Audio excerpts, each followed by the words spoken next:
حضرت علی رضی اللہ تعالیٰ عنہ کا نکاح، اللہ اکبر، کیا شان، کیا عظمت۔ چنانچہ ریاض النظرہ والیوم 2 پیج نمبر 242 پر نقل ہے۔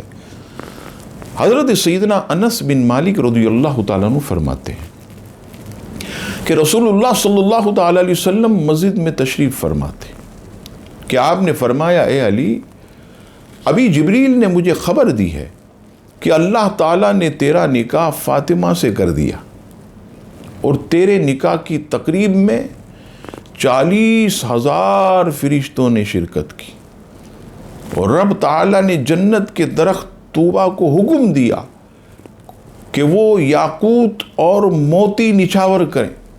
شجر طوبہ نے تعمیل ارشاد کی، جنت کی حوروں نے ان لعل و جواہرات کو طبق میں بھر لیا اور انہیں قیامت تک ایک دوسرے کو ہدیے میں دیتی رہیں گی۔ سبحان اللہ۔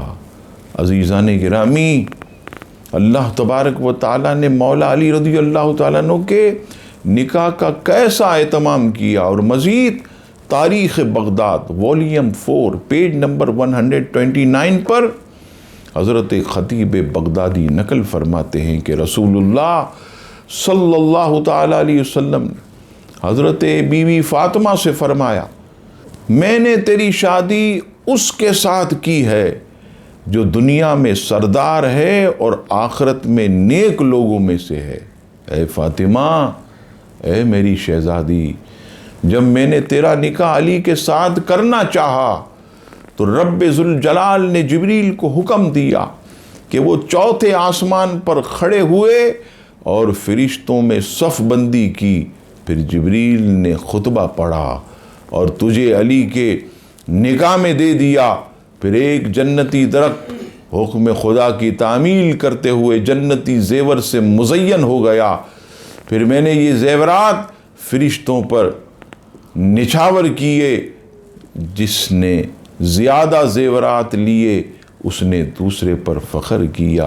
ام المومنین حضرت ام سلمہ رضی اللہ تعالی عنہا فرماتی ہیں کہ سیدہ خاتون جنت حضرت بی بی فاطمہ فخر کیا کرتی تھیں کہ سب کا نکاح زمین پر ہوا، میرا نکاح آسمان پر ہوا اور میرے نکاح کا خطبہ حضرت جبریل نے پڑھا۔